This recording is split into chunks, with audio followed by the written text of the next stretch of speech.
love stories. May mga taong sa una ay hindi mo magagawang maunawaan kung bakit ka pinapakitaan ng kagaspangan. Kung bakit madalas ay parang pasan nila ang mundo at ikaw ay lagi ang kanilang pinagbubuntunan. Ikaw kabarangay, may kilala ka bang tao na ang hirap unawain ng pag-uugali? Dear Papa Dudut, ako nga pala si Kate, 18 years old at gusto ko lang magsumbong tungkol sa ate Angie ko. Mas matanda siya sa akin ng 17 years kaya siguro'y madalas hindi kami nagkakaintindihang dalawa.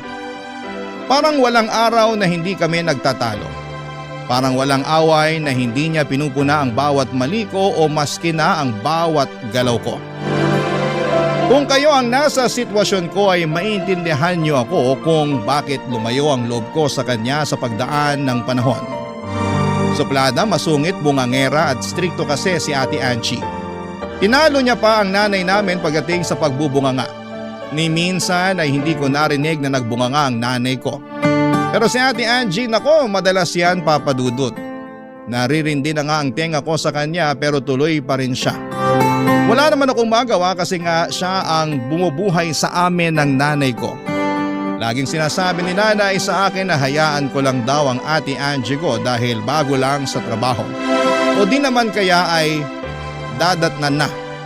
Lahat naman ng dahilan ay iniintindi ko, Papa Dudut, pero madalas kasi ay hindi ko na matansya ang ugali niya. Mahal ko po si ate pero madalas ay parang pinag-iisipan ko na kung babawiin ko na lang yung pagmamahal kong yon para sa kanya. Kahit kasi talaga maliit na bagay, nagagawa niyang palakihin. Parang feeling ko madalas ay wala na akong nagawang tama sa paningin niya. Parang lahat na lang ay may mali. Nakakasama ng loob pero hindi ko naman magawang sabihin sa kanya ng diretsyo na hindi na ako komportable sa mga sinasabi at pinupunan niya sa akin, Papa Dudut. Apektado na kasi ako madalas at hindi na nakakatulong sa aking mental health, Papa Dudut.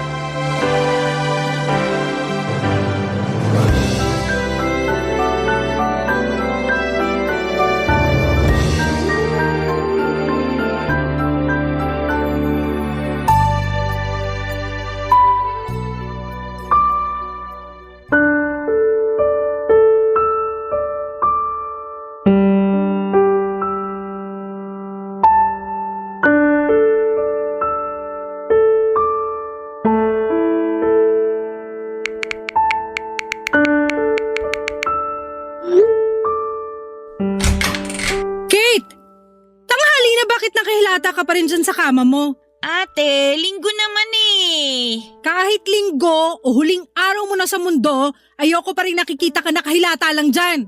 Lumabas ka at maghanap ka ng pwedeng ayusin dito sa bahay. Ang init kasi ate.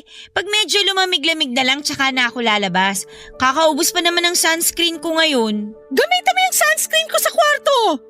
Dali na! Ay, ayoko nung sunscreen mo ate. Ang lagkit tsaka ang baba ng SPF. Eh sa'yo lang ang mura sa pharmacy eh. Huwag mo na akong artihan ha. Kung sunscreen lang ang problema mo, gamitin mo na yung sakin. Pagtsagaan mo na lang kaysa wala ka magamit.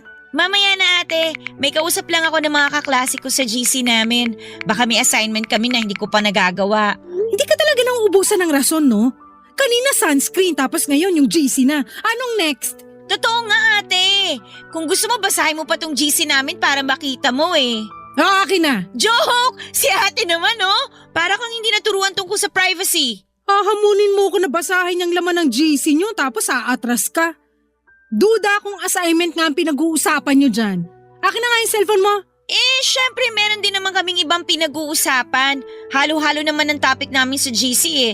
Imposible namang hindi ganun ang mga GC mo sa Facebook. Wala akong GC sa Facebook. Patingin nga. Sige, tignan mo pa. Oh. Lo, wala nga GC. Wala ka rin ka-chat? Tao ka ba talaga ate? Kaya wag mo akong nirarason na napaka-importante ng pagsa-cellphone mo kasi kaya ko namang mabuhay kahit wala yan. Eh syempre, ibahin mo kaming mga Gen Z. Dito na kami namulat eh. Nakaasa na rito lahat ng kailangan namin ngayon. Lalo na sa pag-aaral tsaka sa mental health namin. Dinamay mo na naman yung mental health mo. Nakailang gamit ka na niyan, ha? Last na yan. Ate, i-validate mo naman ang mental health ko. Please lang. At yung mental health ko, kailan mo iisipin? Lusaw na ang utak ko sa kakaunawa sa mga kaartihan mo, Kate. Ikaw lang naman kasi itong nagpapaka-stress sa akin eh. Kung hayaan mo na lang sana ako, di maayos ang mental health natin pareho, di ba? Hindi ko na talaga alam kung paano ka kakausapin. Wag mo lang naman kasi akong bungangaan palagi. Paano hindi ka bubungangaan puro katamaran at kaartihan ang alam mo? Yan! Nasasaktan kaya ako sa mga salita mong ganyan. Ay nako ate, hinay-hinay lang naman sana, no? Bakit? Hindi ka ba maarte? Inaayon ko naman ang kaartihan ko sa sitwasyon. Kahit anong sitwasyon, maarte ka. Hindi ka talaga nagmana kay nanay, no? Wala ka kasing filter pag nagsasalita eh. Talo mo pa yung mga bungangerang nanay sa teleserye. Inuubos mo talaga ang pasensya kung bata ka eh. Chill ka lang, pwede ba? Ay, okay, ganito na lang. Lumabas ka muna ng kwarto ko. Gamitin mo yung sunscreen mong malagkit, tapos pumunta ka sa park at mag-meditate ka doon. Kasi mukhang kailangan mo ng peace of mind eh. Peace of mind? Hindi ko yan makukuha hanggat hindi ka umaayos, Kate. Kaya ikaw mag-sunscreen, lumabas ka ng kwarto mo at mag-meditate ka kahit sa sementeryo pa. Hindi mo na talaga pakakalmahin ang dugo ko. Day off ko na nga lang, imbis na mag-relax na lang sana ako, nagawa mo pa akong bigyan ng stress. Alam mo ate… Lumabas ka na rito sa kwarto mo at tumulong ka sa amin ni nanay sa labas kundi malilintikan ka talaga. Nabigla ako sa pagtaas ng boses ni Ate Papa Dudut. Alam kong sagad na ang pasensya niya kapag umabot na siya sa ganon. Binalibag pa niya ang pinto ko nang lumabas siya. Kaya naman nagmadali na rin akong lumabas ng kwarto ko at doon ako sinalubong ni Nanay Papa Dudut. Kabado rin si nanay noon dahil nakita nitong galit na si ate. Binulungan ako ni nanay na sumunod na lamang sa sinasabi ni ate para hindi na kami magtalo pa at para hindi na lalong uminit ang ulo ni ate. Kilalang kilala pa naman namin si Ate Angie at oras na masimulan itong magalit ay hindi na siya titigil hanggang sa kinabukasan. Akala mo'y palaging dinadatnan o hindi naman kaya ay nagme-menopause na. Sinunod ko na lamang ang sinabi ni nanay at tumulong na lamang ako sa pag-aayos ng mga kailangan sa bahay. Dahil doon ay hindi ko na nagawa ang assignment ko dahil hindi ko na muling nahawakang buong araw ang cellphone ko. Sa tuwing gagawin ko kasi yon, ang talim agad ng tingin sa akin ni ate. Kinuha rin niya ang cellphone ko noong bandang gabi na para lang masigurado na hindi na ako magse-cellphone. Binalik na lamang niya yon sa akin kinabukasan nang paalis na ako papunta sa eskwelahan. Doon ko nalaman na meron pala akong nakaligtaang gawin na assignment. Nakagalitan tuloy ako ng teacher ko pero ayos lang naman kasi nasanay na ako sa galit ni ate kaya hindi na tumatalab sa akin ang pagbubunganga ng teacher ko. Nang uwian na Papa Dudut, ready na akong konsensyahin si ate sa nangyari sa akin. Kukonsensyahin ko talaga siya dahil siya ang may kasalanan kung bakit hindi ko nagawa ang assignment ko at niready ko na ang sasabihin ko habang nasa jeep pa lamang para hindi na ako madaan pa sa sindak ni ate Papa Dudut.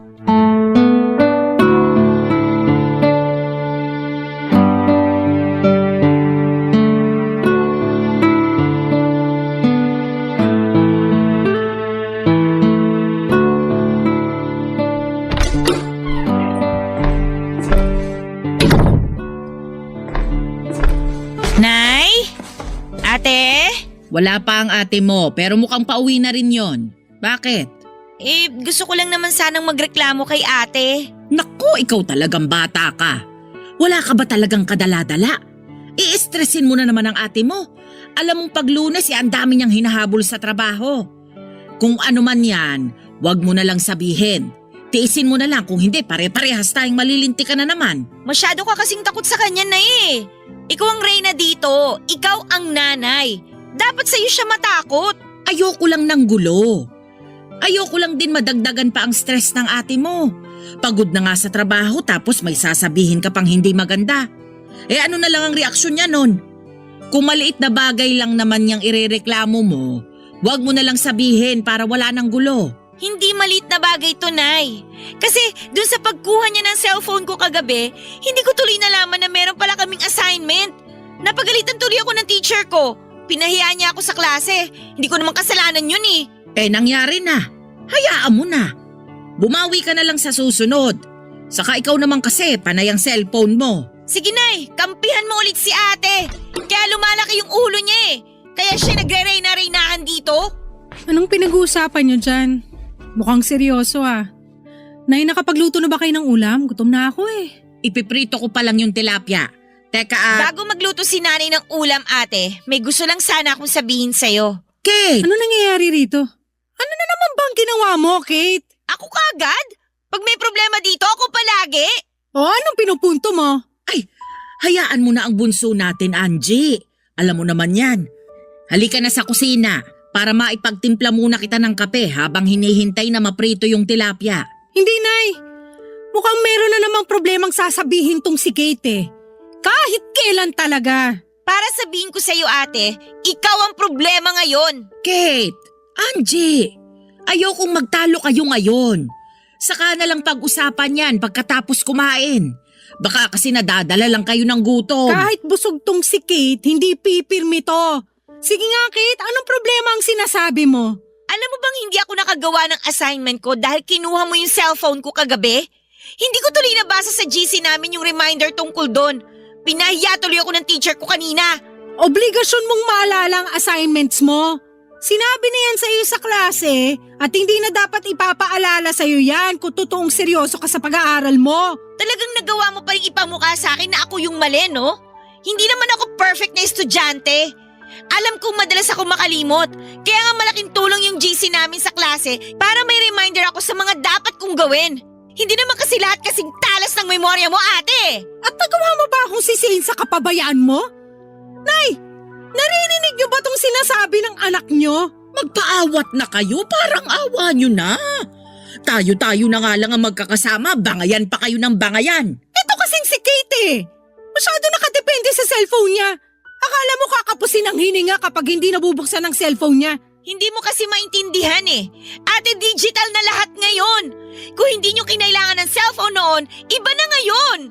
Parang hindi ka naturuan ng 2020 ah. Ipapaalala ko lang sa'yo na pandemic noon. Tingnan mo yung cellphone ko para malaman mo na karamihan ng pinapagawa sa amin nakadepende na sa cellphone namin. Teka, lalabas ko cellphone ko para makita mo. Pa, asan na ang cellphone mo? Dalian mo kasi gutom na ako. Nasaan yung cellphone ko? Bakit wala rito sa bulsa ko? Wala rin dito sa bag ko. Andyan lang yon. Baka naipit lang sa mga notebook mo. Hanapin mong maigi. Totoo nga sinasabi mo, no? Makakalimutin ka. Kahit sarili mong cellphone, hindi mo alam kung saan mo inilagay. Andito lang yun eh. Bago ako sumakay ng jeep kanina, sinuksok ko yun dito sa bulsa ng bag ko. Hindi na ako nagsa-cellphone habang nasa jeep kasi nga siksikan na. Hindi kaya nadukutan ka sa jeep kanina? Ayan! Mabuti nga sa'yo at nadukutan ka para madala ka na. Nahili ka na sa kusina. Tutulungan na lang kita magprito ng tilapia para makakain na tayo.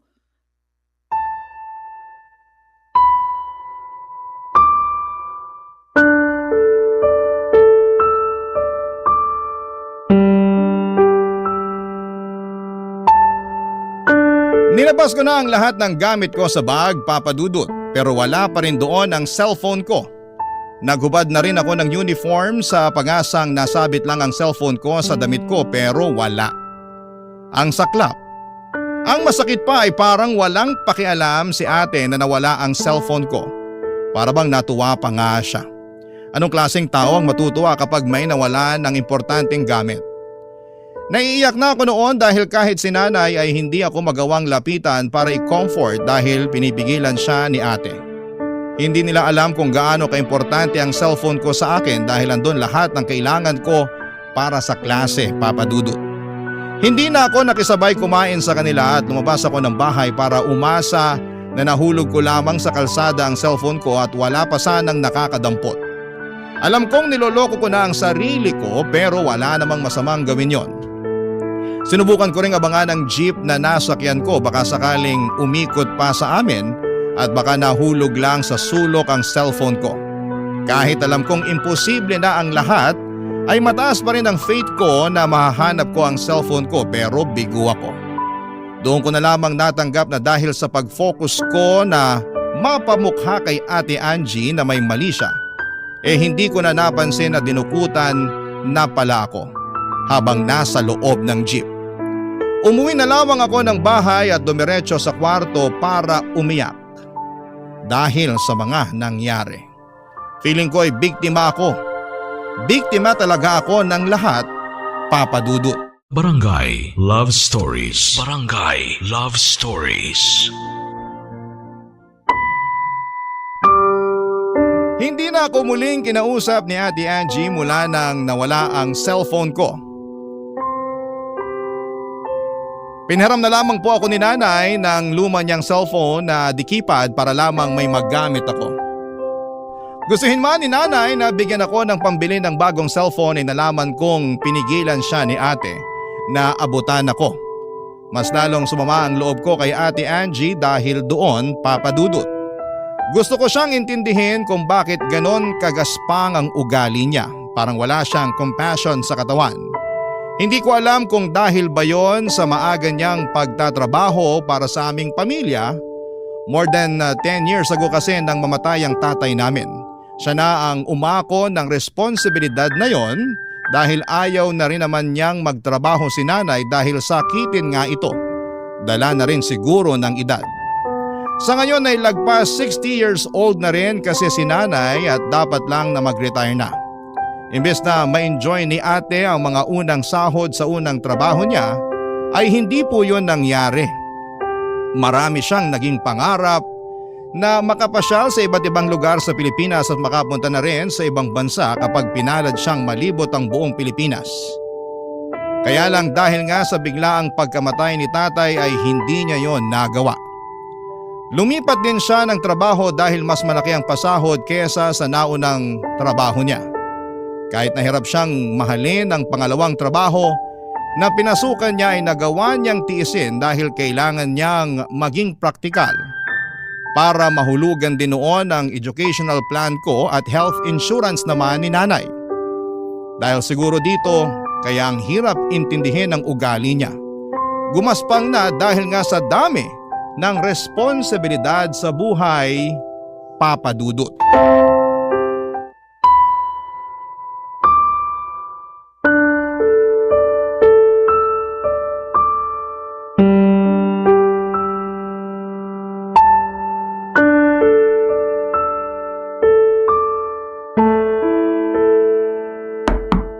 Bukas yan, pasok! Lumamig na yung turon na niluto ko kanina. Sabi mo lalabas ka na ng kwarto mo. Wala po akong ganang magmerienda, Nay. Bigay niyo na lang po yung turon kay Ate Angie mamaya pag uwi niya. Paborito mo pa naman ang turon. Binalot ko talaga sa maraming asukal yung saging. Saka hindi ko nilagyan ng langka kasi alam kong ayaw mo nun. Thank you, Nay, pero busog pa kasi ako eh. Paanong busog? Hindi ka rin kumain kaninang tanghali. May natira pa akong chichirya sa bag ko. Yun po yung kinain ko kanina kaya nawala po yung gutom ko. Ano bang nangyayari sa yung bata ka, ha? Ilang araw ka nang walang ganang kumain. Lagi ka na lang nagkukulong dito sa kwarto mo. Wala lang po ako sa mood, Nay. Babawi na lang po ako sa susunod. May tampo ka pa rin ba sa ate mo? Hindi naman nawala yun, Nay. Ay, wag mo sanang masamain ang ipinapakita sa'yo ng ate mo. Nung una, hindi naman sana. Kaya lang, paulit-ulit na lang niyang pinaparamdam sa akin na problema lang ako dito sa bahay. Hindi ako makagalaw kahit good mood siya. Paano ba naman kasi, bawat galaw ko, pinupunan niya. Para bang lagi na lang niyang inaasahan na magkakamali ako? Ang hirap gumalaw na pag lagi kang binabantayan. Pagpasensyahan mo na lang ang ate mo. Kilala mo naman yun. Yun na nga po eh. Kilalang kilala ko na siya. Ni minsan hindi niya nakita yung magaganda ko nagagawa. Nipurihin ako kapag mataas yung grades ko sa school. Hindi niya yung ginagawa. Pero kapag maliit lang na pagkukulang ko at pagkakamali ko, hanggang kinabukasan na kagad yung sermon. Ako na lang ang babawi sa mga masasakit na sinasabi niya. Ako na lang ang papansin sa mga nagagawa mong maganda. Nakikita ko naman yun. Kaya huwag kang mag-alala. Ay, salamat po, Nay. Alam ko naman po nakikita niyo yon. Pero masarap din naman sana sa pakiramdam kung makita rin niyo ni ate para mabawasan yung galit niya sa akin. Hindi naman galit sa'yo ang ate mo. Galit lang siya sa mga maling nagagawa mo. Kasi ang taas ng expectations niya sa akin eh. Nakakalunod, Nay. Alam ko achiever siya nun. Pero wag naman sana niyang asahan na katulad din niya ako. Ano ka ba naman, Kate? Alam niyang malaki ang potensyal mo, kaya nadidismaya lang ang ate mo kapag hindi mo ginagalingan. Ganoon kataas ang tingin niya sa'yo. Parang hindi naman. Pakiramdam ko ang baba lagi ng tingin niya sa akin. Mali lang siguro ang paraan ng pagpapakita ng ate mo kung gaano kataas ang tingin niya sa'yo. Saka ayaw niya sigurong lumaki ang ulo mo, kaya hindi niya masyadong pinapansin kapag gumagawa ka ng maganda.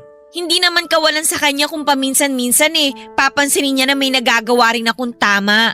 Para ma-inspire naman ako lalo na pagbutihin pa. Hayaan mo. Pag uwi niya, kakausapin ko siya tungkol dyan. Ay naku, Nay, wag na po. Baka sabihin na naman niya sumbongera ako. Mas lalo siyang magalit sa akin. O sige, bahala ka na kung anong gusto mong gawin. May gusto nga po akong gawin, Nay Ano ba yun? Susuportahan ko yan. Nasa tamang edad na naman po ako. Huwag mong sabihing mag-aasawa ka na. Hindi pa tamang edad ang 18 para mag-asawa, ha? Nay, hindi! Ano ba kayo? Gusto ko lang pong magsarili na. Pwede naman ako magtrabaho. Mapagsasabay ko na ang pag-aaral at pagtatrabaho kasi marami naman po nag-o-offer ng mga part-time job ngayon. Bakit kailangan mo pang umalis dito? Kung gusto mo nang magtrabaho, hindi naman kita pipigilan. Pero sayang lang kung ang sahod mo ay mapupunta lang sa upa. Pagsisikapan ko na lang po yun, Nay. Mas mabuti na yun kesa may sumbat pa sa akin ni ate yung pagtira ko dito sa bahay kapag wala siya sa mood. Hindi niya pwedeng isumbat ang pagtira mo rito sa bahay. Dahil kami ng tatay mo ang bumili ng bahay na ito. Bahay mo na rin ito. Pero Nay… Huli na to na pag-uusapan natin ang tungkol sa paglipat mo. Magsuklay ka na riyan at lumabas ka ng kwarto mo. Sabayan mo na akong kumain ng turon sa kusina.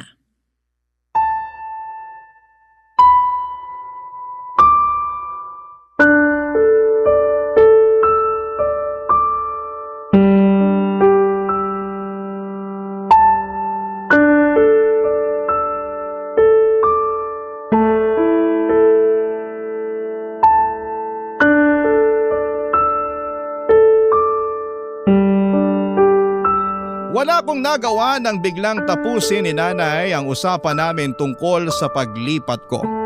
Gusto ko na talagang umalis ng bahay namin dahil hindi ko na kayang makarinig pa ng mga puna ni Ate Angie. Hirap na akong makahinga sa bahay dahil bawat galaw ko pinapansin niya at minamasama niya.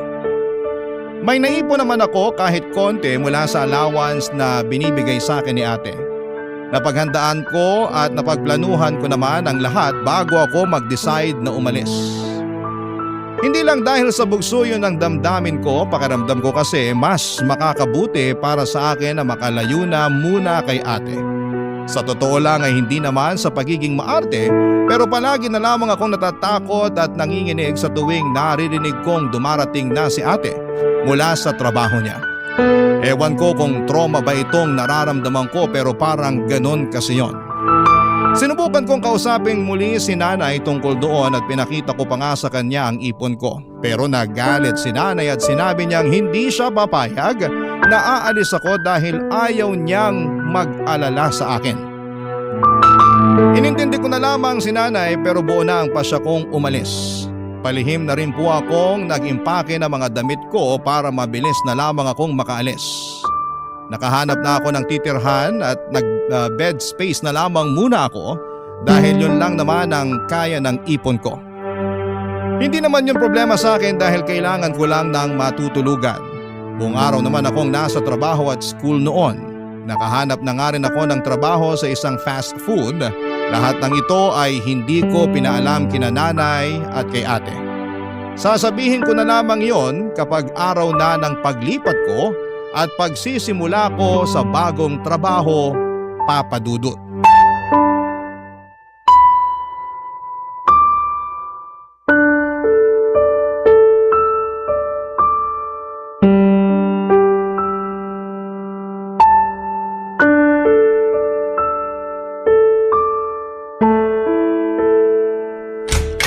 Hoy Kate, Ate naman, sana kumatok ka muna bago ka nagbukas ng pinto. Nagulat tuloy ako sa'yo. kanina ka pa kasi pinapalabas ni nanay para makisabay ka ng kumain sa amin. Busog pa ako, kumain kami kanina ng mga kaklase ko sa kantin bago umuwi. Hindi ka na nakikisabay sa amin ah. Lagi ka na lang sa school kumakain tuwing uwian. Saka kumukuha ng pera. May ipon naman ako ate. Yun ang pinangkakain ko nitong mga nakaraang araw. Kaya naman palang lakas ng loob mong huwag sumabay sa amin tuwing hapunan. Hindi naman sa malakas ang loob. Nakakahiya lang makisabay kasi wala naman ako ambag sa bahay na to. Ano bang gusto mong sabihin? Bakit di mo na lang ako diretsuhin? Ilang linggo ka ng ganyan. Kahit si nanay hindi alam kung ano nangyayari sa'yo. Alam ni nanay kung bakit. Ako hindi ko alam. Kaya sabihin mo sa akin. Wag na lang natin pag-usapan ate. Ayoko ma-stress ngayon. Bakit ayaw mong ma-stress? Buntis ka no? Hindi ah! Ang tamang hinala mo naman ate. Grabe. Ano nangyayari? Liwanagin mo kasi. Ayan ka na naman ate. Paano ako magiging komportable na magsabi sa'yo kung lagi mo akong inuunahan ng galit at pagtataas ng boses? Kasi ang dami mong satsat. Alam mong stress na ako sa trabaho tapos ganyan ka pa sumagot. Alam kong stressed ka na sa trabaho kaya hanggat maaari ayoko nang dumagdag pa. Pero sa ginagawa mo, mas lalo mo lang dinadagdagan ang problema ko. Eh di wag mo na akong problemahin. Pwede naman yun eh. Hayaan mo na lang ako. Hanggat nandito ka sa poder namin ni nanay, problemahin ka namin palagi. Kaya nga sa katapusan, aalis na ako dito. Magsosolo na ako para matapos na ang problema niyo sa akin. Lilipat ka ng bahay? Alam mo ba kung gaano kahirap magsarili ngayon lalo na sa edad mong yan? Ni maglaba nga, hindi mo alam paano ka makakasurvive mag-isa pag umalis ka rito, ha? Ako nang bahala doon. Hayaan niyo na ako. Kaya mo na talaga umalis dito? May ipon ka ba? Puro gastos ka nga sa mga aesthetics mo na pinupost mo sa Facebook. May ipon ako. Kasya ba yan sa pang-araw-araw mo? Sa upa mo? Huwag kang mag-alala ate. Hindi naman to biglaan eh. Kaya nakapag-ipon ako bago ko pa sabihin sa inyo. Hindi naman talaga ako nag-aalala sa'yo. Ang inaalala ko rito si nanay. Kapag umalis ka, sa tingin mo anong mararamdaman niya? Peperwisyuhin mo pa siya sa pag-aalala? Matanda na si nanay, papaalala ko lang sa'yo. Masasanay din si nanay na wala ako dito. Mas maganda nga na umalis na ako dito eh. Para hindi na siya nai-stress kapag nagbabangayan tayo. Nagbabangayan tayo kasi ang tigas ng ulo mo. Hindi ka nakikinig sa akin. Hindi mo rin naman ako pinapakinggan ate eh. Kung yan ang desisyon mo, wala na akong pakialam. Bahala ka na sa buhay mo. Basta huwag kang lalapit ulit sa amin para bumalik dito ha. Panindigan mo yung desisyon mong yan. Huwag ka mag-alala. Hinding-hindi na ako lalapit sa inyo ni nanay kung yan ang pinoproblema mo. Bahala ka na. Lumabas ka na lang ng kwarto mo para makisabay sa amin. Hindi nga ako gutom. Kahit huwag kang kumain. Sabihin mo lang kay nanay ang tungkol sa plano mong umalis dito. Alam na niya. Hindi mo kailangan sumigaw. Eh di wag ka rin pasigaw kung magsalita. Ang tigas talaga ng ulo mo. Lumabas ka na lang ng kwarto para kahit sa huling pagkakataon makasabay ka namin ni nanay sa pagkain. Hindi nga ako gutom. Wala akong pakialam. Lumabas ka ng kwarto mo kung ayaw mong kalad ka rin kita palabas dito. Sige, subukan mo. O ito, saluhin mo. Uy! Cellphone ba to ate? Malamang. Eh, para saan to? Malamang para sa'yo. Sahod ko kanina kaya bumili na ako agad ng bagong cellphone mo. Kapalit nung nawala mo. Ingatan mo na yan ha. Huwag ka na namang tatanga-tanga para hindi ka ulit madukutan. Salamat ate ha. Lumabas ka na. Pagbigyan mo na si nanay na sumabay ka sa amin. Huwag ka na mag-inarte dyan kung ayaw mong tamaan ka sa akin. Dali!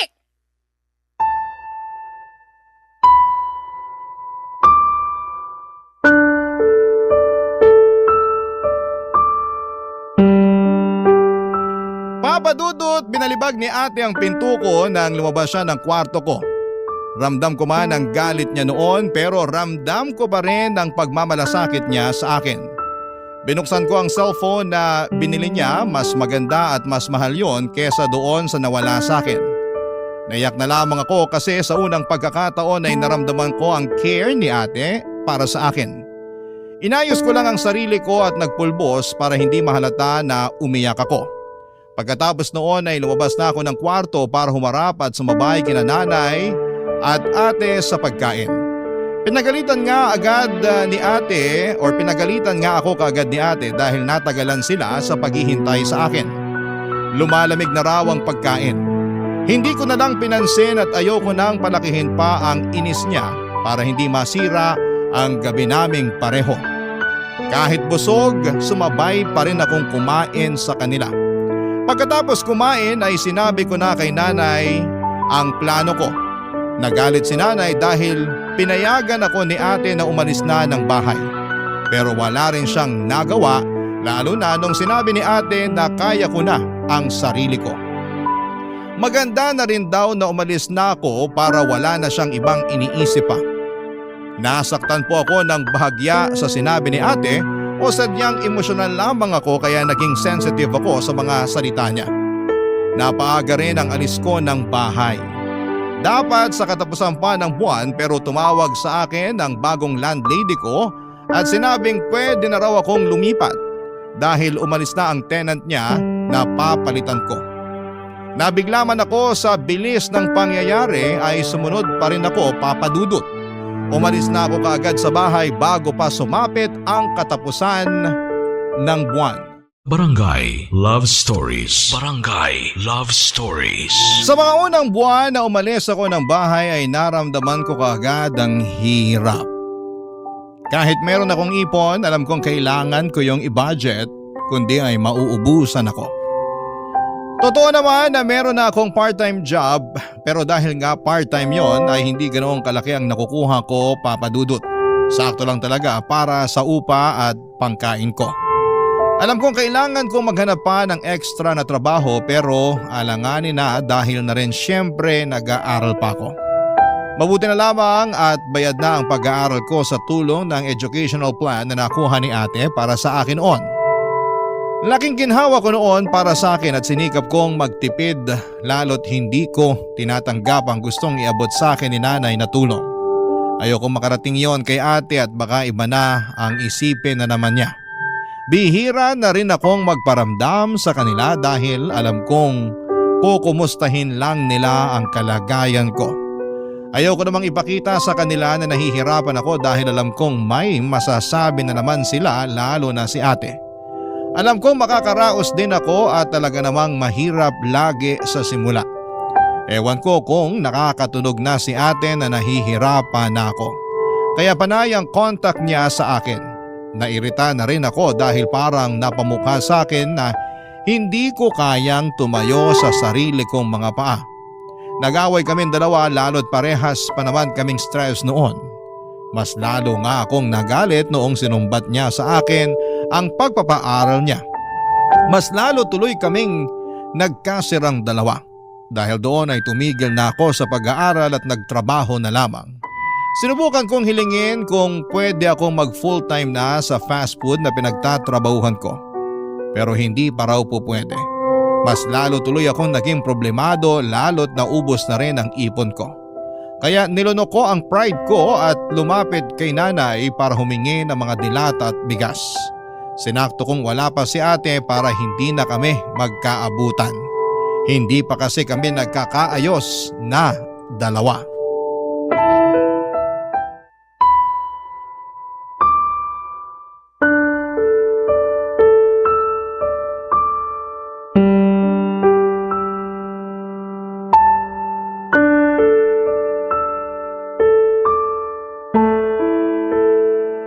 Kunin mo na lahat ng sardinas dyan.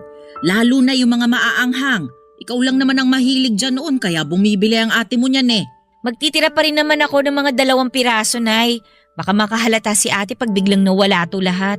Wala namang masama kung malaman niyang humihingi ka rito ng bigas at dilata. Anong walang masama? Gusto niyo po bang bungangaan na naman niya ako? Baka mamaya sumbat na naman niya sa akin to kapag nalaman niya. Ganun lang talaga magpakita ng concern ng ate mo. Di ka na nasanay doon. Mali naman yung paraan niya, Nay. Hindi naman pwedeng ganun eh. Mas lalo lang bumababa ang tingin ko sa sarili ko sa tuwing sinusumbat niya lahat ng binibigay niya sa akin. Pagpasensyahan mo na lang ang ate mo.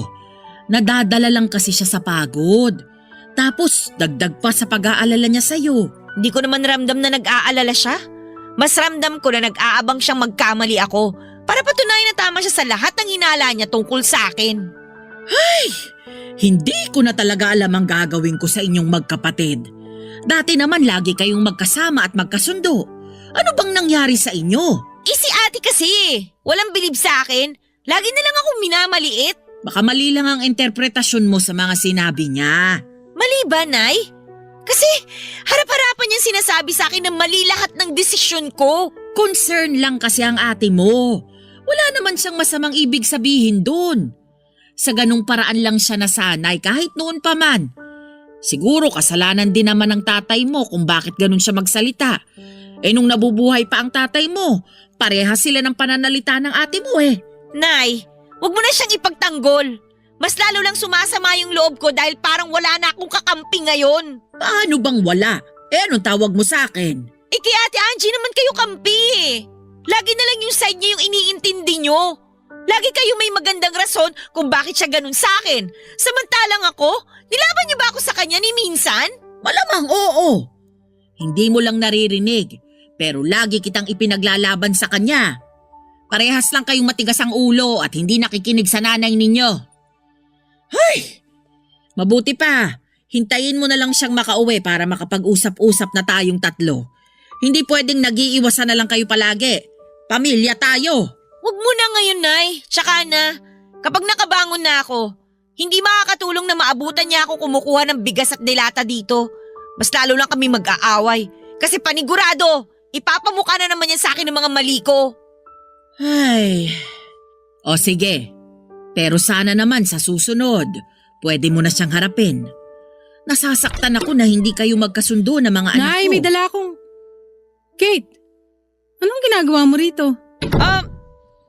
Dumalaw lang kay nanay. Nangungumusta? Nangungumusta? O nangunguha ng pangkain mo rito?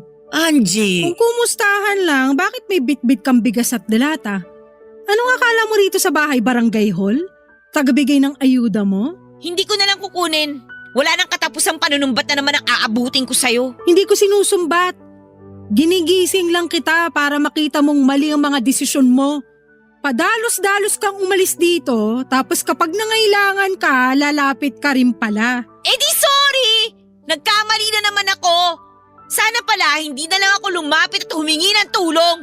Sabi ko na nga ba hindi talaga ako nagkamali na ito na naman yung magiging eksena nating dalawa, ate. Angie! Magtutunog sumbat talaga sa'yo lahat kasi wala ka nang ambag. May gana ka pang gumawa ng mali tapos ang ending, kami pa rin ang sasalo sa'yo. Hindi pwedeng ganyan, Kate. Kung may ginawa kang desisyon, panindigan mo. Huwag kang mag-alala, ate. Huli na to. Hindi na ako hihingi ng tulong sa inyo kahit na piso. Mas maniniwala ako kung bibitawan mo yung bigas at mga delata. Tsaka ka lumabas ng bahay na to para mapanindigan yung pride mo.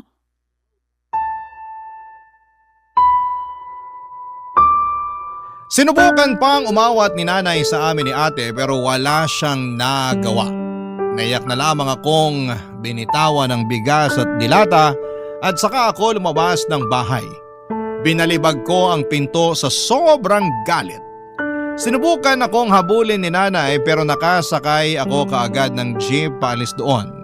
Hindi ko na nilingon pa si nanay dahil panay na ang iyak ko noon sa sobrang sama ng loob. Tinawagan ako ni nanay pero hindi ko rin sinasagot.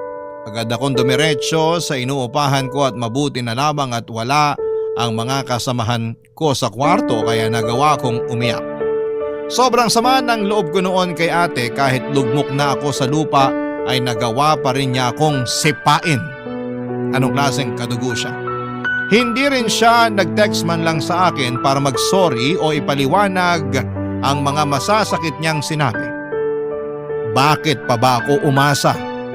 Ni minsan ay hindi ko natigman ng sorry niya. Dahil doon ay mas lalo ko silang iniwasan at hirap na ako noon, lalo na't nabawasan pa ang oras ng trabaho ko. Sinikap ko maghanap ng ibang trabaho pero walang tumatanggap sa akin dahil bukod sa masyado raw akong bata ay wala pa akong tinapos na pag-aaral. Nagtuloy-tuloy ang problema ko, Papa Dudut, ilang beses na lang ako sa isang araw kong kumain. Madalas pa ay puro biskwit, fishball at 3-in-1 na kape. Bubusugin ko na lamang ang sarili ko sa libreng tubig sa inuupahan ko.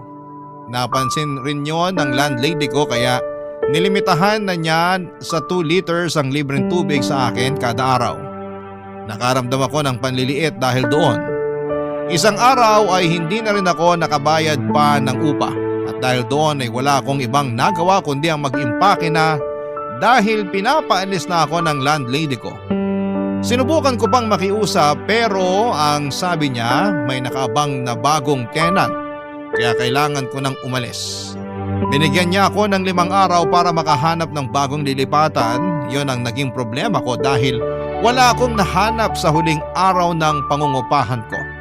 Kaya mabigat man sa loob ko ay nagsimula na ako mag-impake at inisip ko na lamang na matulog muna sa mga bus terminal kung saan ay maraming tao at hindi makakahalata ang mga empleyado roon. Panay ang iyak ko habang inaayos sa mga damit ko para makaalis na roon, Papa Dudut.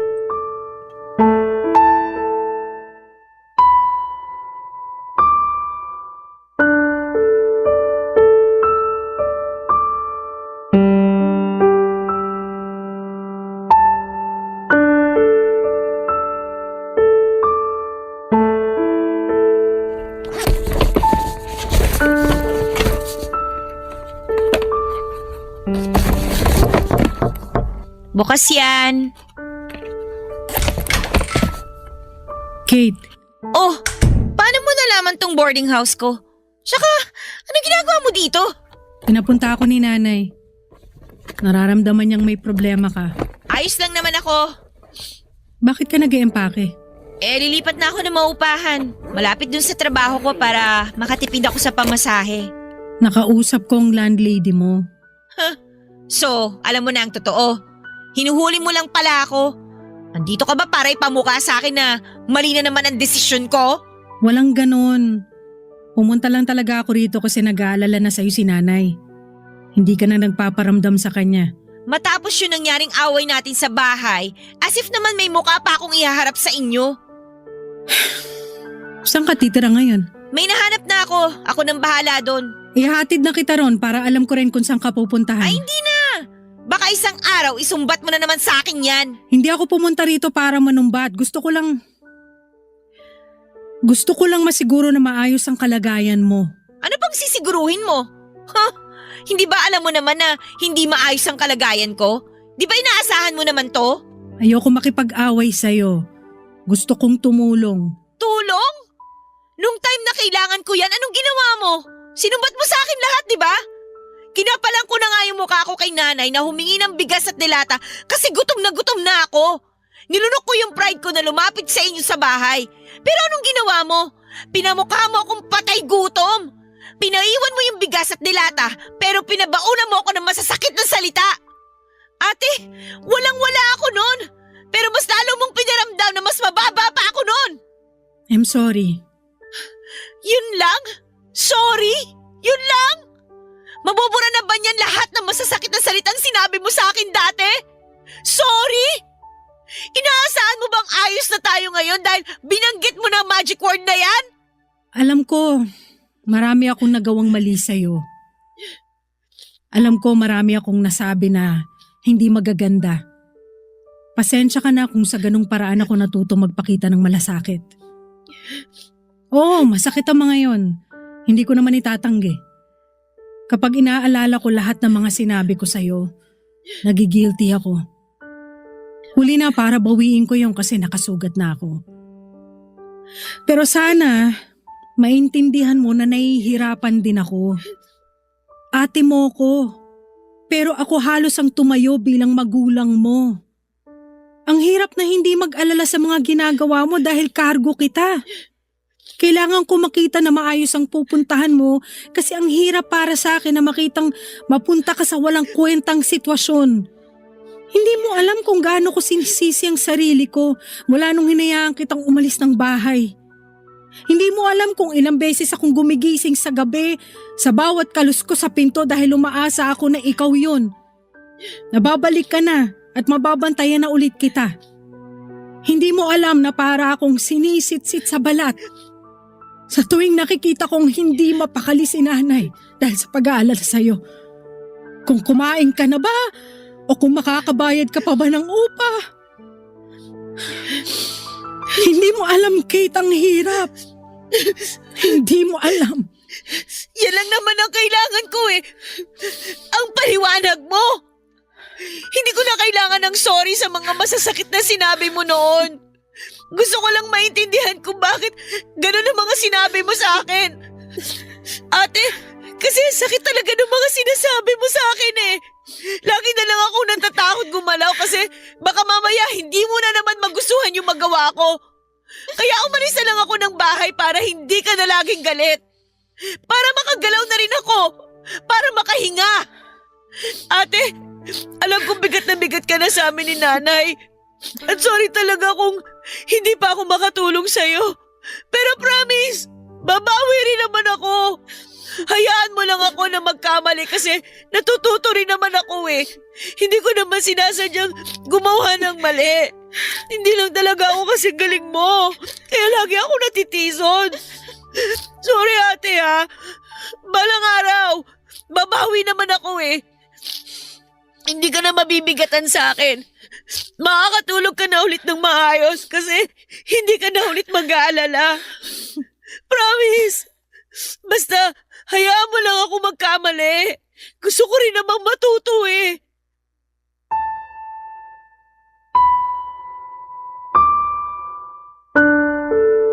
Nagkaiyakan kami ni ate at pagkatapos noon ay tinulungan na niya akong tapusin ang pag-iimpake ko. Inuwi na niya ako sa bahay at doon ay masaya akong sinalubong ng nanay ko.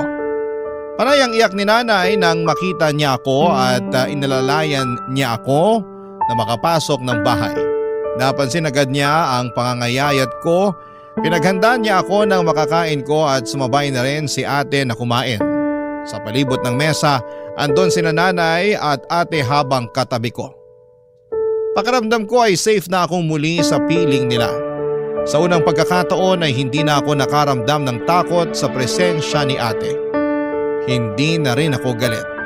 Naintindihan ko na siya at napatawad na namin ang isa't isa sa mga hindi namin pagkakaunawaan. Sa ngayon, Papa Dudut, ay nagbalik akong muli sa pag-aaral at hindi rin ako umalis sa fast food at pinagpatuloy ko ang pagtatrabaho doon para may ambag naman ako kahit kaunti kay ate. Alam kong hirap na rin siya na buhatin kami ni nanay. At dahil doon ay unti-unti ay nakakapasyal na si ate sa mga lugar na pangarap niyang puntahan. Nakita ko na muli ang ngiti ni ate at nakakahinga na siya ng maayos at hindi na puro kami ang iniisip niya. Lagi na siyang masaya dahil naiintindihan na namin ang pinaggagalingan niya. Marami talagang nagagawa ang maayos na komunikasyon para maplansya ang anumang gusot. Malaking tulong ang komunikasyon para maintindihan namin ang punto ng bawat isa. At hindi na kami muling papayag na itikom ang mga bibig namin sa tuwing may kailangang magsalita sa mga nararamdaman namin at napapansin. Kasabay noon syempre ang pag-unawa sa taong nagsasalita. Kapag pinagsabay yun, paniguradong magiging maayos din ang lahat. Maraming salamat po sa pagbasa ng aking liham. Ako ang inyong kabarangay forever, Kate. Barangay Love Stories. Barangay Love Stories. Anong say mo sa Barangay Love Stories na ito? Pagkwentuhan natin sa comment section yan.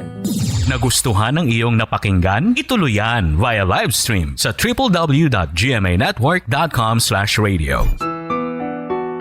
Barangay LS 97.1 Forever.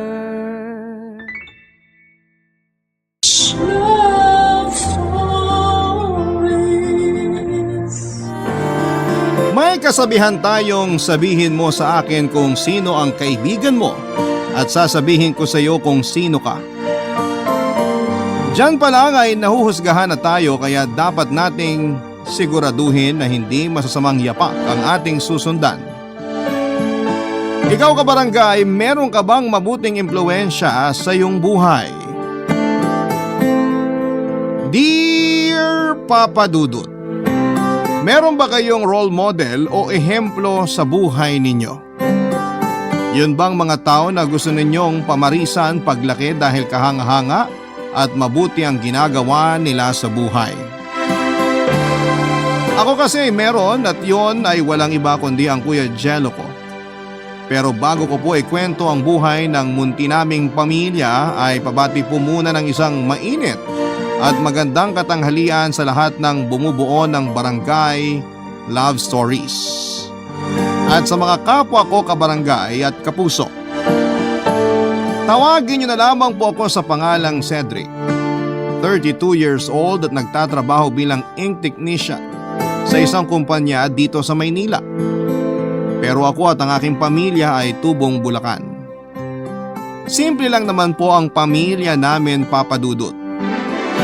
Mayroon akong nakakatandang kapatid na lalaki na nagngangalang Jello. 4 na taon po ang pagitan namin at masasabi kong close kami ni Kuya Jello. Hindi po kami mayaman pero hindi rin naman sumasala sa pagkain.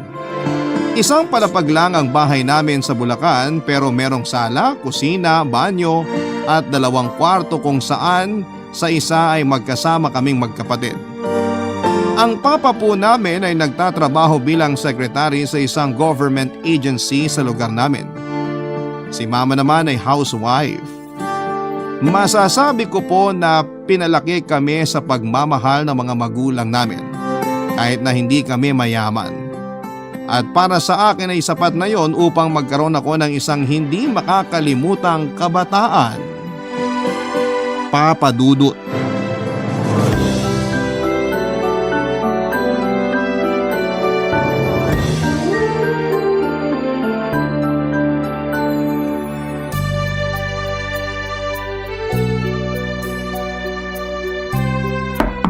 Cedric! Cedric, kakain na raw! Maya na lang ako, kuya. Wala akong gana. Ha? Papasok ako. Teka, bakit nakalak ang pinto? Pakibuksan mo nga. Ay.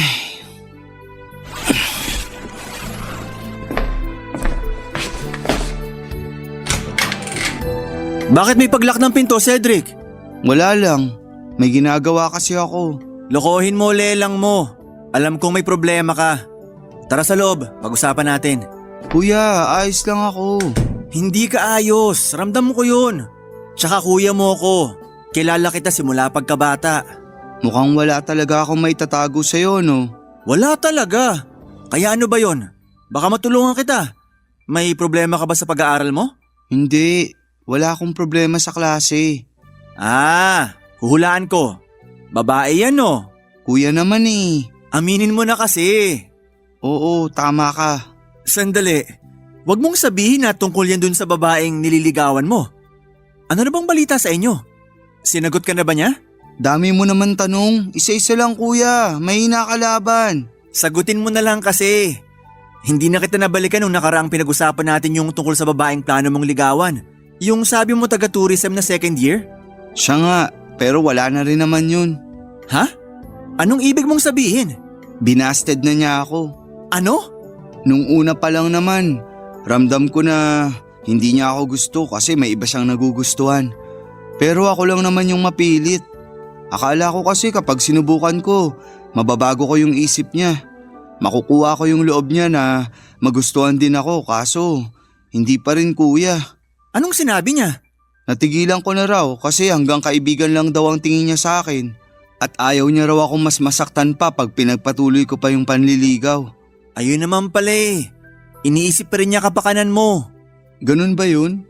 Oo, kasi kung pinatagal pa niya, tapos hindi ka rin naman pala niya planong sagutin sa dulo, edi wala rin. Mas lalo ka lang masasaktan. Ikaw na may sabi, may iba siyang gusto. At hindi ikaw yun. Pinagdiinan mo pa talaga. Akala mo ba hindi masakit? Porke ang ayos ng love life mo. Naniniwala naman ako na makakatagpo ka rin ng babaeng magmamahal sa'yo. Katulad ng pagmamahal mo sa kanya. Yun bang wala nang ibang gugustuhin kundi ikaw lang? Sa ngayon nasasaktan ka pa dahil sa nangyari. Pero darating yung araw na makaka-move on ka rin. Makakalimutan mo rin yung taga-tourism. Pero masakit pa rin kahit hindi naman naging kami. Ang mahalaga sinubukan mo. Naging tapat ka sa feelings mo sa kanya. Para sa ating mga lalaki, yung aminin na nagugustuhan natin ng isang babae at manligaw sa kanila sa kabila ng mababang tsansa na sagutin nila tayo, matatawag ng katapangan. Kaya matapang ka. Salamat. Siguro nga hindi kami para sa isa't isa. Pero hindi ibig sabihin hindi ko na makikilala yung babaeng mamahalin ko at mamahalin din ako. Katulad nung sinabi mo. Oo naman, naniniwala ako dun. Kaya chill ka lang. Kalmahan mo lang. Darating din yung dawan. Ewan ko sa'yo, kuya. Oh, kita mo tong tao na to. Wala ka bang bilib sa kuya mo? Meron. Pero minsan panira ka ng moment. Nag-i-emote ako rito sa kwarto tapos kakatukin mo ako. Hoy, tawag na nga kasi tayo ni mama para kumain. Nagluto siya ng paborito mo. Napansin kasi niya na parang pinagsakloban ng langit at lupa yung mukha mo. Kagabi pa raw. Grabe talaga yung si mama. Siyempre, nag-aalala lang siya sa'yo. Alam ko naman yun, pero ayos na ako. Magiging maayos din ako. Lalo na nandyan kayo na pamilya ko. Oo naman. Iwan na tayo ng lahat ng tao sa mundo. Wag lang ng pamilya natin. Dito lang din ako para sa'yo. Thank you, kuya. Welcome. Ano, tara na? Kain na tayo. Tom Goods na ako eh. Lagi ka na lang gutom.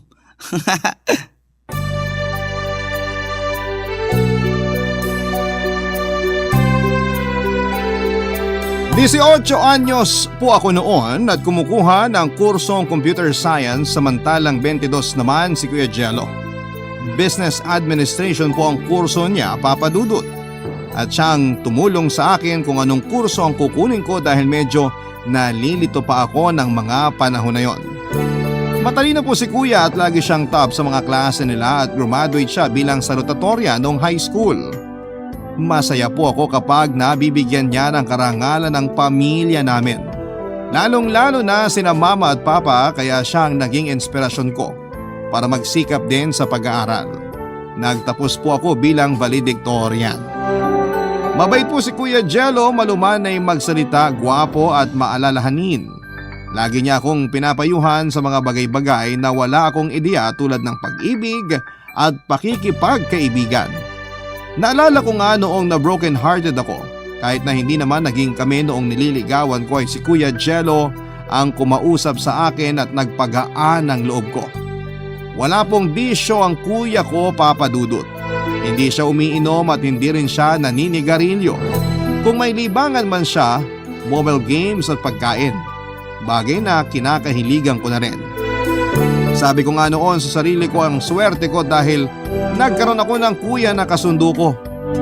Marami kasi sa mga kaklase ko ang hindi close sa mga kapatid nila at malayo ang loob dahil sa iba't ibang kadahilanan. Pero bukod sa mga mabubuting katangian ni Kuya, ang isa talaga sa mga pinaka nagustuhan ko sa kanya ay ang pagmamahal niya sa mga magulang namin. Kaya walang duda na family-oriented kaming magkakapatid. Isa sa mga pinaka hindi ko makakalimutan ay yung noong sinorpresa namin sina mama at papa dahil anniversary nila.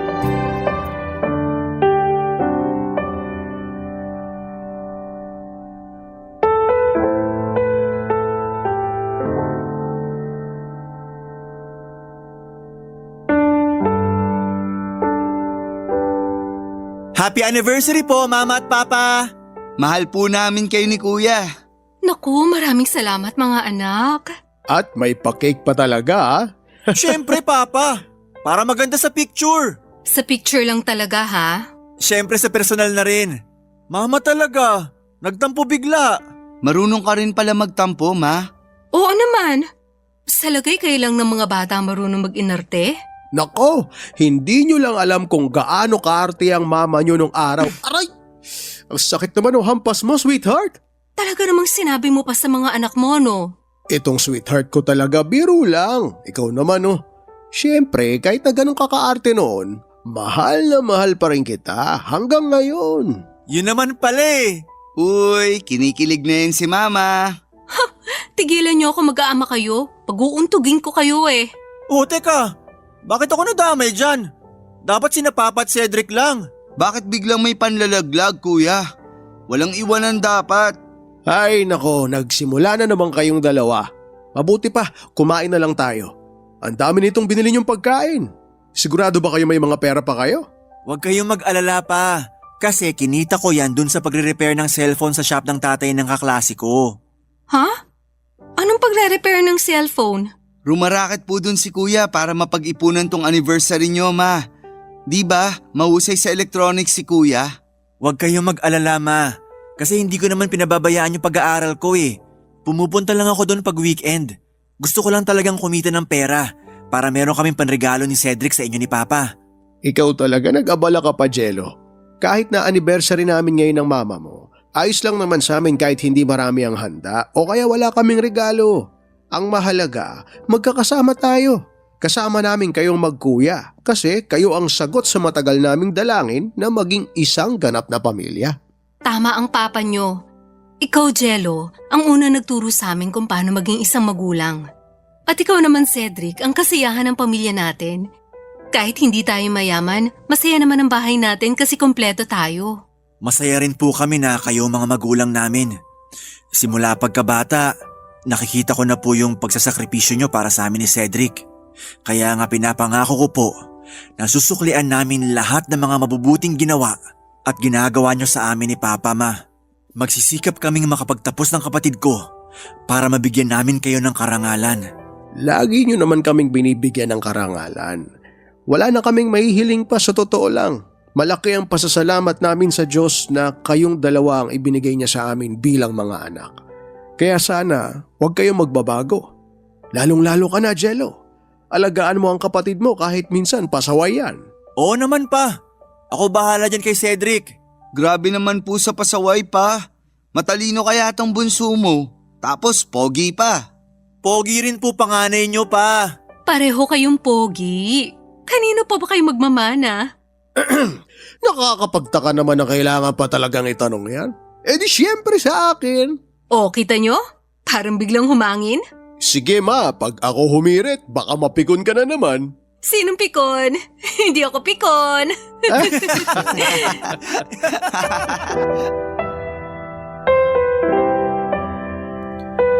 Hinding-hindi ko po makakalimutan yung saya at pasasalamat sa mukha ng mga magulang namin dahil sa munti naming sorpresa ni Kuya Jello Papadudut. Nang mga panahon na yun ay medyo dumaraan kasi kami sa mabigat na pagsubok nang magkasakit si Papa sa atay. Kaya nga naghihigpit din kami ng sinturon dahil magastos ang pagpapagamot niya. Sa katunayan ay kinailangan na nga noong magtrabaho ni Mama bilang kasambahay sa isang may kayang pamilya na kalapit barangay namin. Pero sa awa ng Diyos, biniyaan niya pa rin ang mabuting kalusugan at kalakasan ng papa namin, bagay na nakapagpapaluwag sa aming damdamin. Mabilis na lumipas ang mga taon. Nasa 4th year college na po si Kuya Jello nang mangyari yung bagay na kahit sa hinagap ay hindi ko inaasahang mangyayari, Papa Dudut. Isang gabi umuwi pong susuray-suray at amoy alak si Kuya Jello. Tulog na po ang mga magulang namin at ako ang nagbukas ng pinto sa kanya.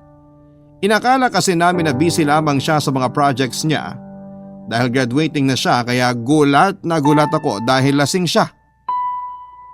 Inalalayan ko si Kuya papunta sa kwarto namin. Binihisan ko siya bago siya nakatulog. Kinabukasan, dumadaing siya na masakit ang ulo niya, kaya tinanong ko kung bakit siya uminom ng alak. Pero sinabi lang sa akin ng kapatid ko na wala na raw ako doon.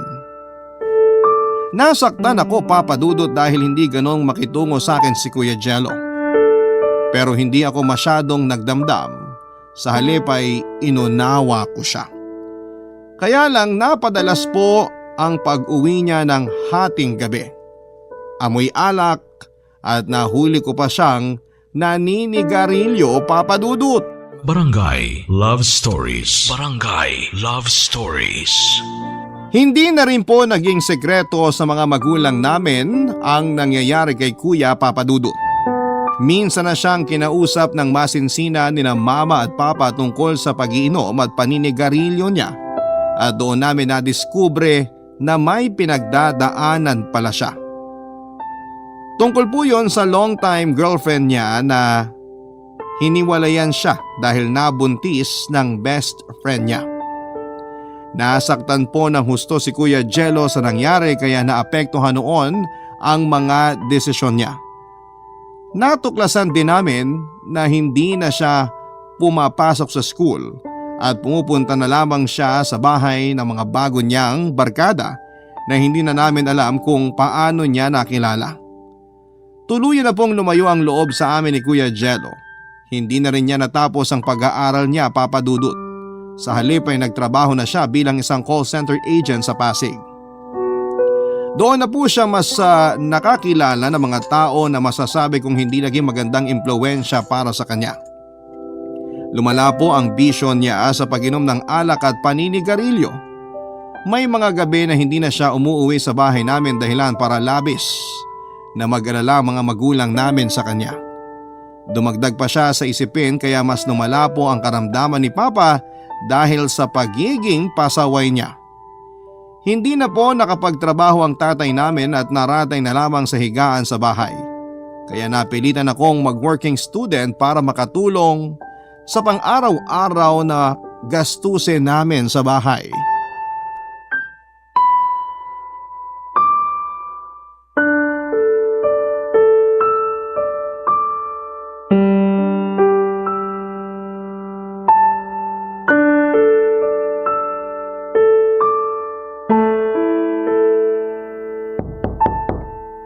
Ano ba?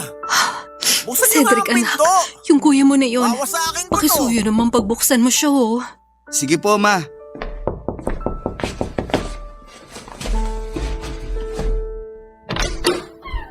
Tabi nga dyan! Nakaharang ka! Kuya, Jello! ayos ka lang ba? Halika, aalalayan kita. Bitiwan mo nga ako! Hindi ko kailangan ng tulong mo! Jello, anak. Lasing ka na naman ba? Oo! Ano naman pakialam mo matanda ka? Kuya, sumusobra ka na ha? Oh, bakit ka sumasatsat dyan? Hindi naman kita kinakausap eh! Binabastos mo na kasi si mama. Para ka namang walang modo. Masyado kasing pakialamera yung nanay natin. Pati paglalasing ko, pinapakialaman. Wala naman siyang ambag. Sumusobra ka na talaga sa pagiging bastos mo ha? Cedric! Jello! Sakit nun ah! Masasaktan ka talaga kasi walang preno yung bibig mo. Cedric, anak! Bakit mo naman sinuntok ang kuya mo? Tingnan mo, nagdugo tuloy yung labi niya. Oh, anak, ayos ka lang ba? Halika, gamutin natin yung sugat mo. Aray! Huwag mo nga akong hawakan. Kaya ko sarili ko. Kuya, bakit mo sinaktan si mama? Masyado kasi siyang pakialamere. Ayoko nga nang pinakikialaman ako eh. Nag-aalala lang naman ako sa'yo. Ilang gabi ka nang umuwi ng lasing. Ano ba nangyayari sa'yo, Jello? Hindi ka naman dating ganyan ah. Wala naman nangyayari sa akin. Gusto ko lang mag-happy-happy. Tapos, masyado kayong praning. Hindi ka ba nakikinig? Nag-aalala lang kami sa'yo, kuya. Pwes, wag na kayong mag-alala. Kasi kaya ko na sarili ko. Tumabi ka nga matanda ka. Harang-harang ka eh. Ma! Ayos lang po ba kayo? Wala naman po bang masakit sa inyo? Ayos lang ako, anak. Pero masakit ang balakang ko. Ayan! Kasi wag kang harang-harang sa daanan ko. Sumusobra ka na talaga, kuya. Di ka lang bastos. Sinaktan mo pa si mama. Anong gagawin mo? Susuntukin mo uli ako? Sige, halika! Akala mo di kita uurungan? Eh kaya-kaya kitang itupi. Ikaw ang itutubi ko. Pwede ba? Tumigil na nga kayo?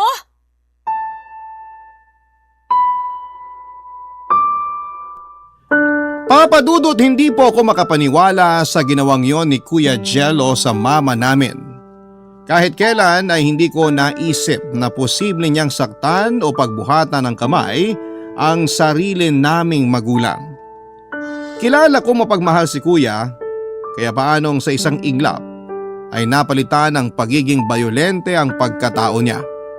Oo, nandun na tayo na nasa impluwensya siya ng alak, lasing siya, Papa Dudut, pero hindi yon sapat na dahilan para manakit siya. Galit na galit po ako sa kanya ng mga panahon na yon at hindi ko siya kaagad napatawad. Lumipas pa po ang mga araw, lalong lumayo ang loob namin kay Kuya Jello. Malaki na rin kasi ang pinagbago niya at siya mismo ang nagtutulak sa amin para lumayo sa kanya. Pero kahit na hindi na siya yung kapatid na kilala ko ay mahal pa rin siya ng mga magulang namin. Siguro ganoon talaga kapag nasa posisyon ka nila. Yun bang kahit gaano ka pasaway, ang anak mo ay hindi mo pa rin matitiis dahil nanggaling ito sa'yo. Naunawaan ko naman po sina mama at papa lalo noong kausapin nila ako para sabihing makipagbati na sa kuya ko, Papa Dudut. Naantig kasi ang puso ko sa hikbi ni mama na kami na lang daw dalawa ni kuya ang magkakampi sa buhay pag nawala sila ni papa tapos magkakasira pa kaming magkapatid. Kaya nga sinubukan kong patawarin si Kuya Jello kahit na masama pa rin ang loob ko sa kanya dahil sa pananakit niya sa mama namin. Kaya lang ay iba na talaga ang tama ng masasamang bisyo sa utak ng kuya ko ng mga panahong yon, Papa Dudut.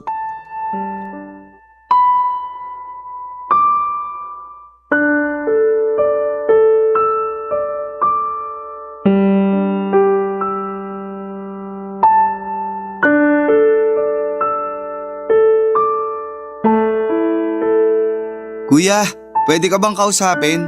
Busy ako. Di mo ba nakikita? Nagsa-cellphone ka lang naman. Eh ano naman? Ay, kuya, ayoko makipag-away sa'yo. Gusto nga kitang kausapin para makipagbati. Hindi ko kailangan ng pakikipagbati mo. Sa lagay ikaw lang ang may karapatang magdesisyon kung kailan mo gusto makipag-ayos? Ako wala. Seryoso ba talaga yung tanong mo? Kasi kung oo, ewan ko na lang sa'yo. Kung ayaw mong sagutin, edi iwanan mo na lang ako. Sabing busy ako, tapos abala ka. Ay, ano ba talaga nangyayari sa'yo? Ha? Anong ha? Nagbibingi-bingihan ka na naman. Hindi ka naman dating ganyan. Hindi mainitin yung ulo mo. Mas mahaba pa nga ang pasensya mo kaysa sa akin eh. Hindi ka sumisigaw. Kung sumigaw ka man, mabibilang sa mga daliri. Pero hindi dahil galit ka. Hindi ka umiinom, hindi ka naninigarilyo at hindi mo sinasaktan si mama. Kung isusumbat mo na naman sa akin yung pananakit ko kay mama nung nakaraan, pues, nagsorry na ako sa kanya. Ano, masaya ka na? Sinabi ni mama na nagsorry ka na. Pero hindi ka pa rin niya kinakikitaan ng pagbabago. Pabalang ka pa rin daw sumagot at mainit palagi ang ulo mo. Ano pa bang gusto niyong gawin ko? Kuya, huwag kang sumigaw. Baka marinig tayo ni na mama at papa. Pati pala pagsigaw ko sa pamamahay na to bawal na? Ano na lang karapatan ko? Inalisan mo na! Alam mong hindi totoo yan. Masyado ka lang madrama. Lahat na lang ng bagay. Ultimo pag-aalala namin sa'yo ni na mama at papa. Minamasama mo. Sino pa bang aasahan mong mag-aalala sa'yo? Kami ang pamilya mo, kuya. Wala akong pakialam kahit kayo pa ang pamilya ko. Tsaka hindi ako madrama rito Kayo!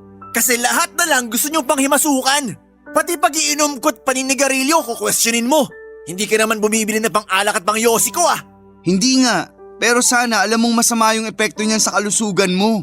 Kagagaling mo lang sa ubo nung nakaraan tapos makikita na naman kitang humihitit ng sigarilyo. Di ka talaga titigil hanggat di ka nagkakakanser sa baga, no? Kung magkasakit man ako ng kanser, wala ka na doon. Yan, puro ka na lang ganyan.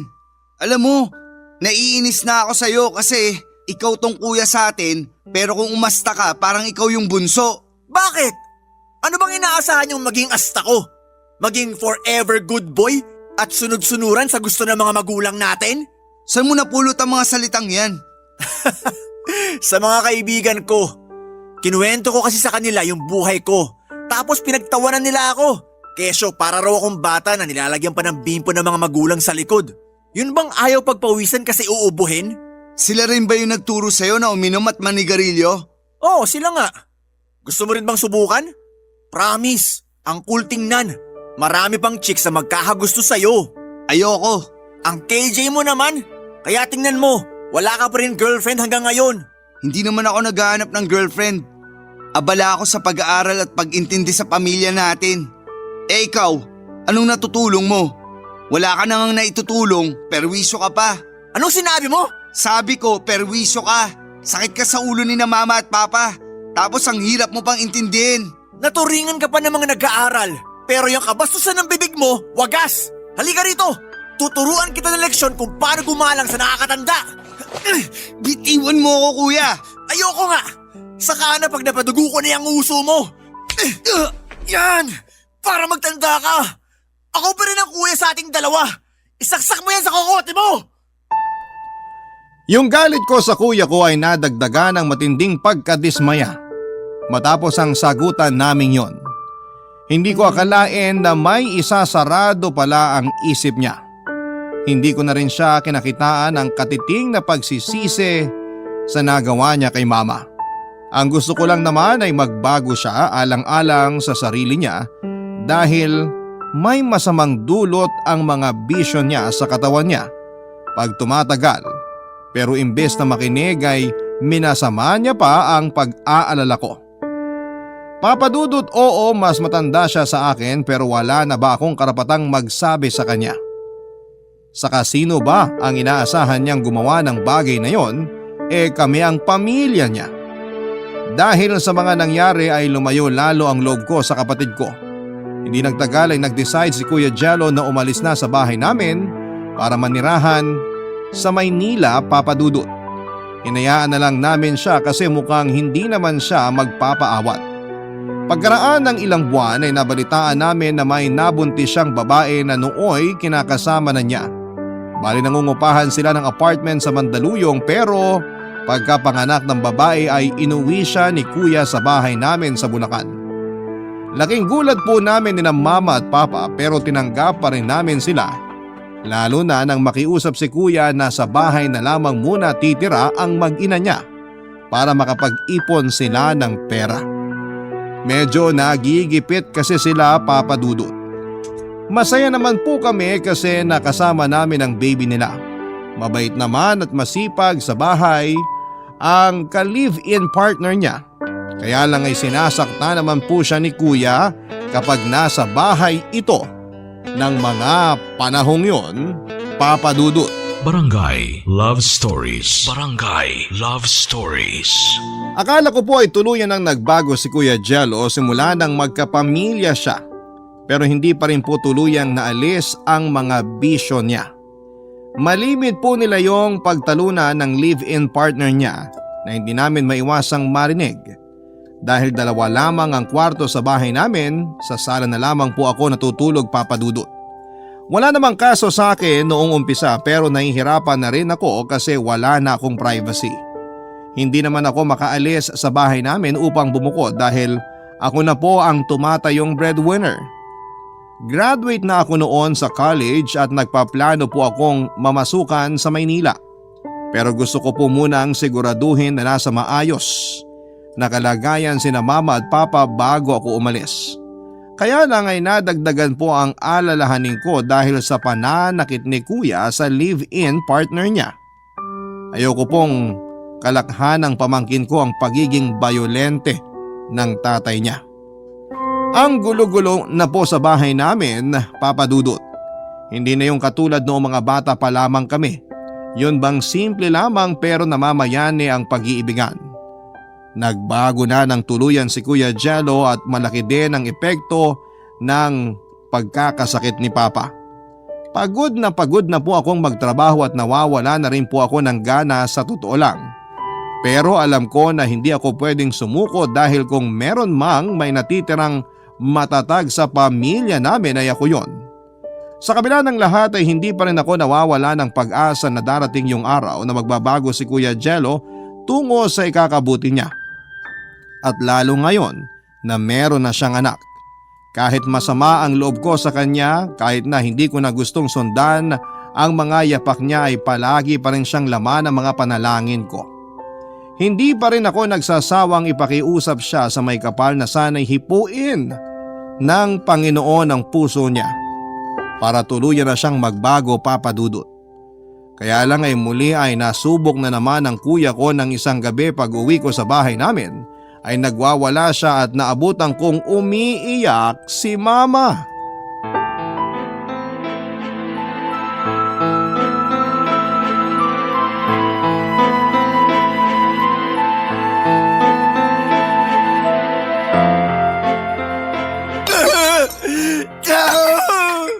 Nasaan kayo?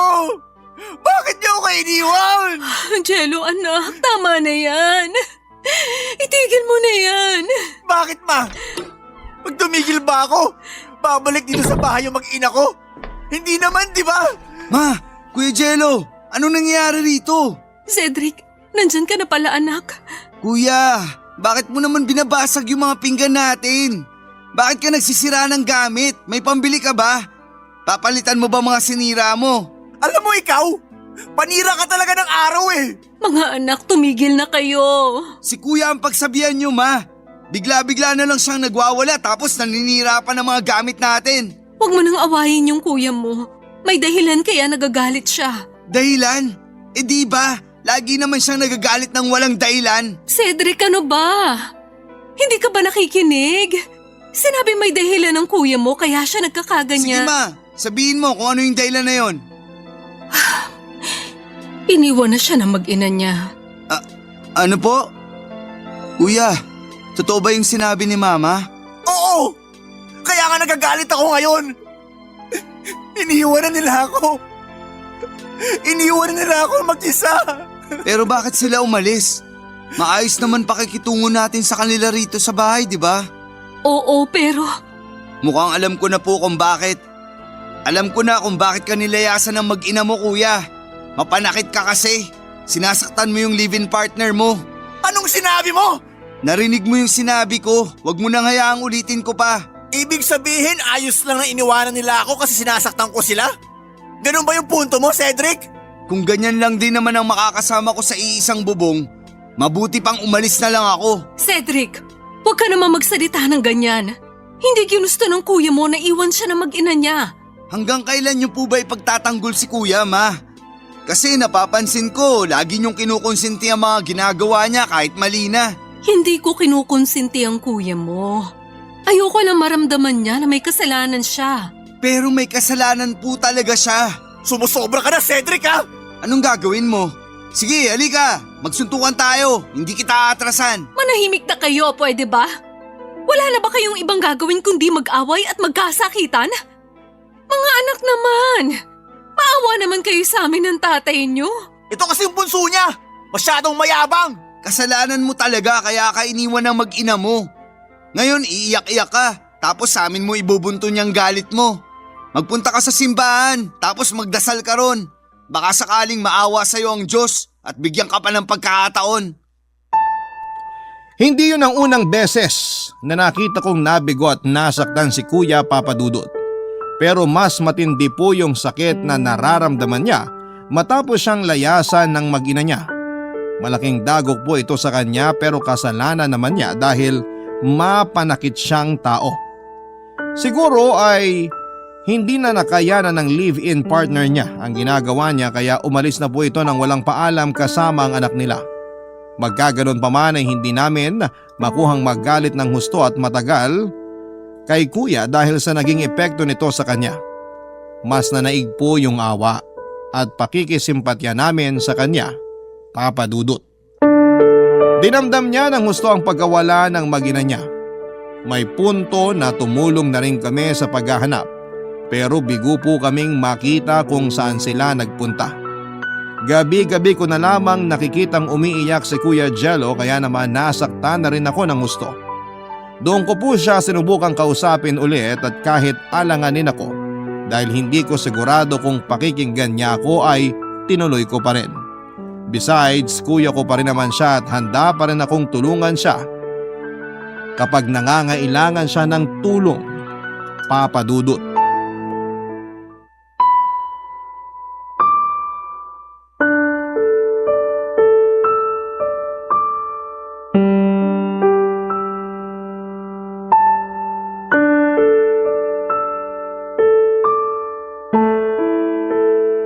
Kuya Jello, may pagkain sa mesa.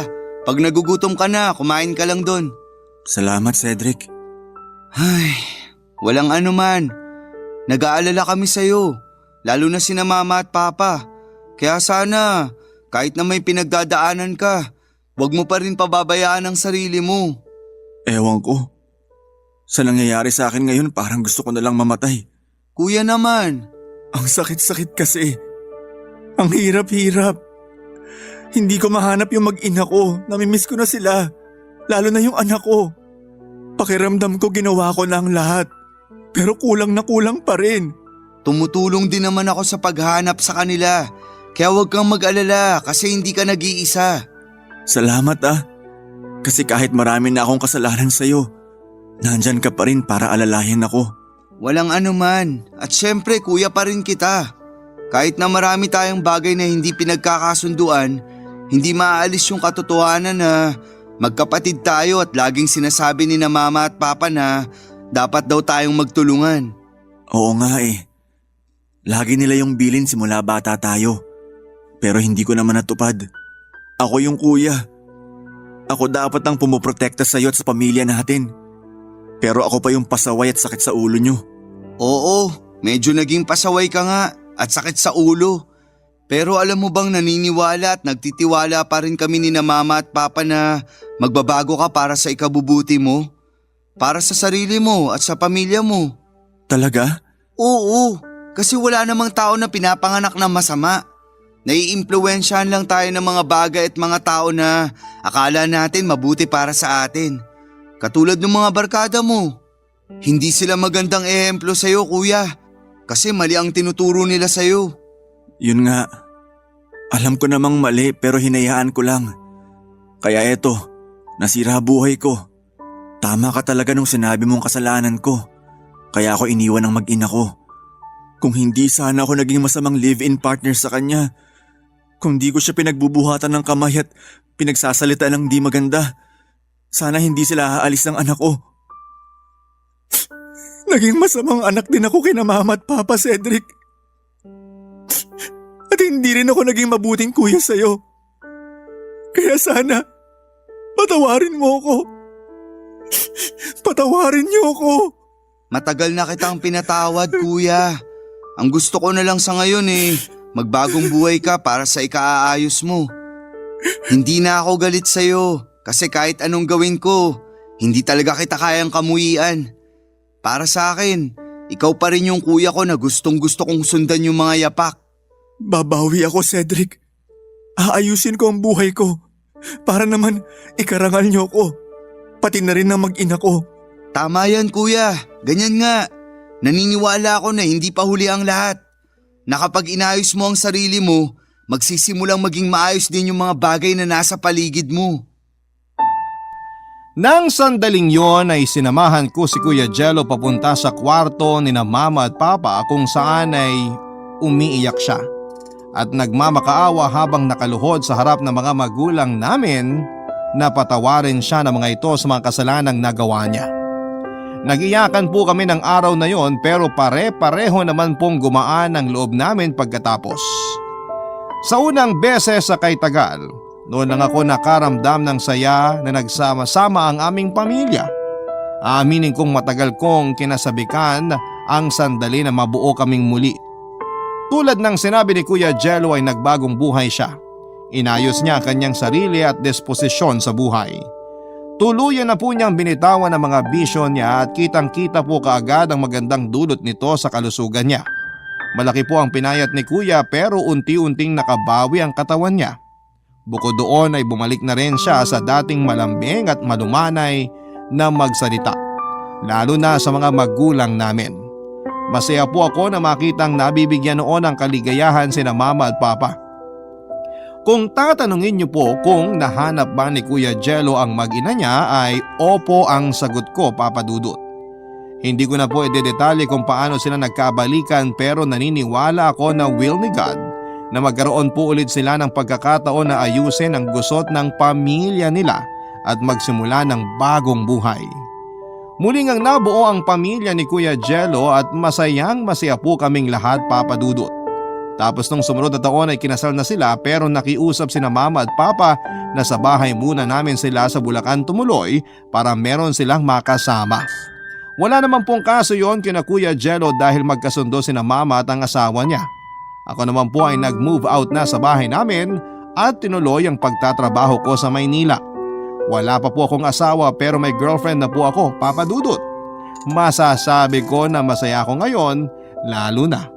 At alam ko sa sarili ko na mabuti ang kalagayan ng aking pamilya. Marami po akong na-realize sa buhay habang sinusulat ang kwento ko. Isa na po doon yung kahalagahan ng mga taong sinasamahan natin dahil malaki po ang magiging impact nila sa ating buhay. Mahirap magpakabuti. Oo, pero gawin po natin ang makakaya natin upang hindi tayo maging dahilan ng ikakasira ng ibang tao. Maraming salamat po Papa Dudut, sakaling mapili po ninyo ang sulat ko at sana'y kinapulutan po ito ng aral at ng inspirasyon ng mga kabarangay natin. More power po sa mga kabarangay natin. Maligayang Pasko at manigong bagong taon sa ating lahat. Ang inyong forever kapuso at kabarangay, Zedric. Nagustuhan ng iyong napakinggan? Ituloy yan via live stream sa www.gmanetwork.com/radio. Barangay LS 97.1 Forever!